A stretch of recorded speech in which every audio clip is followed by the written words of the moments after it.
وہ یہ ہے کہ وَلَا تُبَاشِرُوهُنَّ وَأَنْتُمْ عَاكِفُونَ فِي الْمَسَاجِدِ۔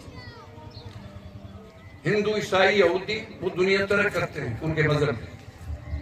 عیسائی شادیاں نہیں کرتے، ہندو شادیاں نہیں کرتے، لنگوٹا باندھ کے جنگلوں میں چلے جاتے اور رام رام کرتے رہتے ہیں، اور گوتم بدھ جو ہے وہ نروان کے لیے کوشش کرتے رہتے ہیں۔ یہ جتنے مذاہب ہیں گمراہی پر ہیں۔ ہم بے پناہ اللہ کے شکر گزار ہیں کہ اللہ نے ہمیں مسلمان بنا دیا، دین اسلام دے دیا، محمد کی غلامی دے دی، قرآن کی محبت دے دی، اللہ کی توحید دے دی۔ یہ اللہ کی رحمت ہے۔ اس لیے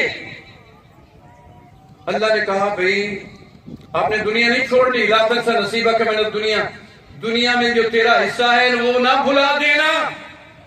لباس پہنو یہ دنیا ہے، گھر بناؤ یہ دنیا ہے، کاروبار کرو یہ دنیا ہے، شادیاں کرو یہ دنیا ہے، اس کو بھلا نہیں دینا، لیکن اس میں گم نہیں ہونا کہ نمازیں ہی ترک کر دیں اور کاروبار میں لگ جائیں، دکانداری ہی کرتے رہے، اللہ کو یاد نہ کریں۔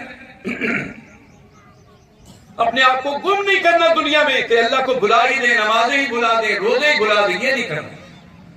بس آپ نے یہ کرنا ہے کہ ایک تو نمازوں کی ادائیگی، فرائض کی ادائیگی، اور کچھ دن کے لیے 10 دن کے لیے مسجد میں جائیں، بیوی کو بھی چھوڑ دیں، اولاد کو بھی چھوڑ دینا، کاروبار کو بھی چھوڑ دینا، دوستوں کو بھی چھوڑ دینا، کارخانوں کی بھی فکر نہیں کرنی، ساتھ جو ہے لے جا کر کے موبائل، تو پھر وہاں بیٹھ کر بھی کاروبار میں نہیں لگے رہنا، تلاوت کرنی، اللہ کو یاد کرنا ہے، گناہ کی معافی مانگنی، دعائیں کرنی، دل سے عزم کرنا ہے توبہ کا کہ آئندہ یا اللہ میں کوئی تیری نافرمانی نہیں کروں گا، مجھے اب تو معاف کر دے،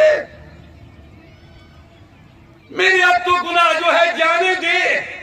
وہاں سبحانے ہیں، غم کا اظہار کرنا اللہ کے سامنے، اکیلے بیٹھ کے اپنے مخلوق ہونے کا اظہار کرنا ہے، اللہ کے خالق ہونے کا اظہار کرنا ہے، اللہ سے مانگنا ہے یا اللہ مجھے معاف کر دے، میں تو بڑی مصیبت میں ہوں، قرض میرے اوپر ہیں، گھر کے حالات خراب ہیں، یا اللہ مجھے معاف کر دے، میرے حالات ٹھیک کر دے۔ اس کے لیے ہم دنیاوی وسائل تو بہت زیادہ استعمال کرتے ہیں لیکن اللہ کی طرف رجوع نہیں کرتے۔ اس لیے کچھ دنوں کے لیے دنیا کو چھوڑ دینا ہے، 10 دن کے لیے مسجد میں آ جانا ہے، بالکل سینہ اور دل جو ہے توحید سے بھرپور کر کے، ظاہری جسم کو گناہوں سے دور کر کے، دل اور دماغ کو روشن کر کے ایمان اور عقیدے کے ساتھ، پھر گھر کے اندر واپس آ جانا ہے۔